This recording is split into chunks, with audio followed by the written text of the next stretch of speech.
Bharatiya Janata party के जो लोग हैं वो मां बहन की गालियां दे रहे हैं अयोध्या वासियों। बीजेपी का स्पीकर होगा तो संविधान को तार तार करके मनमानी ढंग से बिल पास किए जाएंगे। उत्तर प्रदेश में 3 सीटें ऐसी हैं, एक 4000 से, एक 2000 से, एक 3000 से हारी, और उसमें भी अंतिम समय में गायब करके गड़बड़ी की गई। ये जनादेश इस देश की जनता ने बेरोजगारी के खिलाफ दिया है, महंगाई के खिलाफ दिया है, अग्निवीर के खिलाफ दिया है, संविधान को खत्म करने और आरक्षण को खत्म करने की कोशिश के खिलाफ दिया है।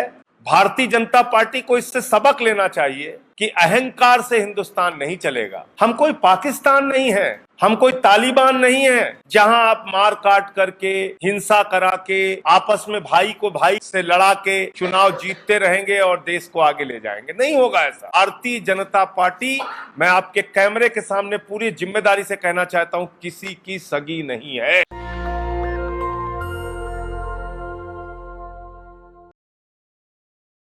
इस बार 2024 का लोकसभा चुनाव तमाम तरह की विषम परिस्थितियों में हुआ।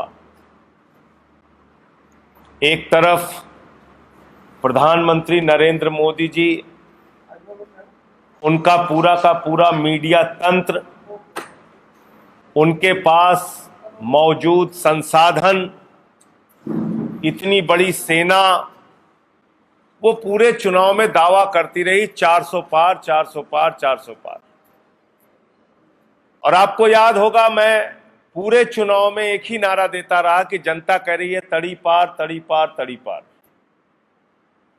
और जो 400 पार का नारा दे रहे थे, 160 सीटें उनकी कमाई, 240 सीटें आई। पिछली बार की 2019 की तुलना में भी अगर आप देखेंगे तो 63 सीटें उनकी कमाई। ये जनादेश इस देश की जनता ने बेरोजगारी के खिलाफ दिया है।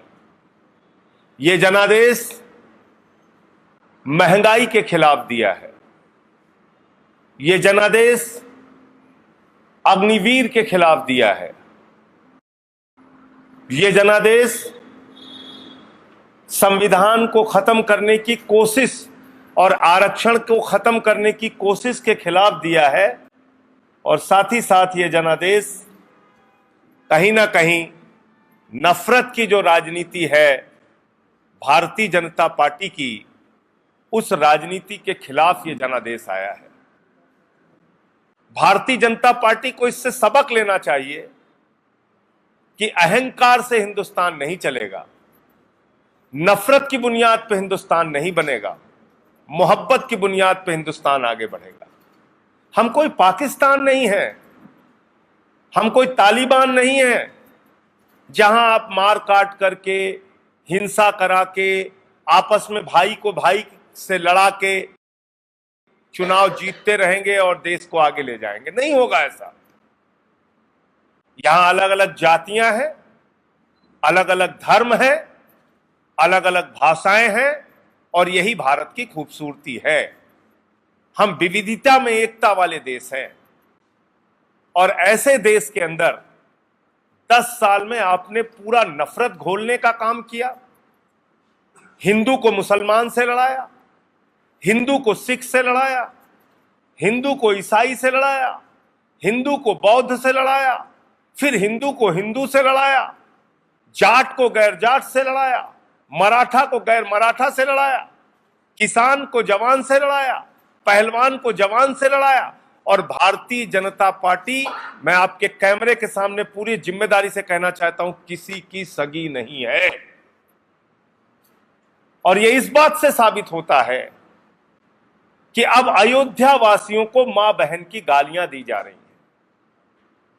प्रभु श्री राम के नगरी की प्रजा को मोदी जी की जो आर्मी है, मोदी जी की जो ट्रोल की सेना है, भारतीय जनता पार्टी के जो लोग हैं, वो मां बहन की गालियां दे रहे हैं अयोध्या वासियों को। और इसमें पूरी की पूरी भाजपा शामिल हो गई है। इससे क्या साबित होता है कि ये हिंदुओं के भी सगे नहीं हैं। अगर आप लोकतंत्र में इनके खिलाफ मत देते हैं तो आपको ये मां बहन की गालियां देंगे। ये इनका चरित्र है। काशी में क्या हुआ लोगों ने नहीं देखा। 1.5 लाख वोट से प्रधानमंत्री जीत पाए, 3 घंटे तक पीछे चल रहे थे। अयोध्या में क्या हुआ, आपने गाना बनाया, जो राम को लाए हैं हम उनको लाएंगे। अरे प्रभु श्री राम सृष्टि के रचयिता हैं, प्रभु श्री राम हमारे आराध्य देवता हैं, आप उनका अपमान कर रहे हैं। छोटी तस्वीर श्री राम की, बड़ी तस्वीर मोदी जी की हाथ पकड़ के लेके जा रहे हैं, कह रहे हैं हम राम को लेके आए हैं। तो राम ने आपको विदा कर दिया। और सिर्फ अयोध्या से नहीं, सीतापुर से भी, चित्रकूट से भी, कुशभवनपुर जिसका नाम आप रखने जा रहे हैं, सुल्तानपुर से भी, प्रयागराज से भी, प्रतापगढ़ से भी, कौशाम्बी से भी, हर जगह से आपको प्रभु श्री राम ने विदा कर दिया। वो तो भोले शंकर जी थोड़ा सा दयालु हैं, उन्होंने आपको काशी में थोड़ा सबक तो दिया, आप जीत गए जरूर। अभी भी मैं प्रधानमंत्री जी से कहना चाहता हूं, अहंकार की भाषा छोड़ दीजिए, वरना 240 पे पहुंचे हैं, 2 सीट पे आ जाएंगे। उत्तर प्रदेश में 3 सीटें ऐसी हैं, एक 4000 से, एक 2000 से, एक 3000 से हारी है। और उसमें भी अंतिम समय में लाइट गायब करके गड़बड़ी की गई थी। फर्रुखाबाद, बांसगांव और फूलपुर, ये 3 सीट ऐसी है जहां पे गड़बड़ी करके खेला किया गया। अब 2-3 सवाल लोग पूछते हैं कि जो ये एनडीए की सरकार बनी है, इसका भविष्य क्या है। इस एनडीए की सरकार का भविष्य साल भी हो सकता है, 6 महीने भी हो सकता है, 13 महीने भी हो सकता है और 13 दिन भी हो सकता है। क्योंकि एनडीए एक बार 13 दिन में गिरा था, एक बार 13 महीने में गिरा था। तो इस सरकार का हो सकता है, तो अटल जी जैसे नेता भी नहीं है, 13 महीने से कम में भी इनकी विदाई हो सकती है। इंडिया गठबंधन की बैठक में सर्वसम्मति से यह तय हुआ है कि हम देश की राजनीतिक गतिविधियों पर ध्यान रखेंगे और सही समय पर सही फैसला लेंगे। आज जो डिमांड है एनडीए के दलों की, आज जो भारतीय जनता पार्टी के साथ है, चंद्रबाबू नायडू जी चाहते हैं आंध्र प्रदेश को विशेष राज्य का दर्जा दिया जाए। नीतीश कुमार जी चाहते हैं स्पेशल पैकेज और विशेष राज्य का दर्जा बिहार को दिया जाए। नीतीश कुमार जी की डिमांड आई कि अग्निवीर योजना खत्म की जाए, उनकी पार्टी कह रही है, और यूसीसी पे पुनर्विचार किया जाए। तो ये सारी चीजें ऐसी हैं जिस पर भारतीय जनता पार्टी का क्या रुख होगा वो देखना होगा। स्पीकर का एक महत्वपूर्ण पद है। स्पीकर के चुनाव में पहला टेस्ट होगा इस सरकार का, और टीडीपी चाहती है स्पीकर उनका हो। इंडिया गठबंधन के पास जो संख्या है, हम लोग भी उस फैसले का इंतजार करेंगे। भारतीय जनता पार्टी टीडीपी का स्पीकर बना रही है या नहीं बना रही है, लेकिन हमारा ऐसा मानना है कि बीजेपी का स्पीकर होना संसदीय परंपराओं के लिए घातक है। 150 से ज्यादा सांसद भारत के संसदीय इतिहास में कभी नहीं सस्पेंड किए गए थे, बीजेपी ने सस्पेंड किया 150 से ज्यादा सांसद। इसलिए अगर बीजेपी का स्पीकर होगा तो संविधान को तार तार करके मनमानी ढंग से बिल पास किए जाएंगे। अगर बीजेपी का स्पीकर होगा तो टीडीपी जैसी पार्टियां, जेडीयू जैसी पार्टियां और भी छोटी छोटी जो पार्टियां हैं, उनको तोड़ा जाएगा, मरोड़ा जाएगा, अपने साथ शामिल किया जाएगा, जो बीजेपी का इतिहास है। अगर बीजेपी का स्पीकर होगा तो सांसदों के आवाज उठाने पर उनको मार्शल से फिकवाकर बाहर किया जाएगा।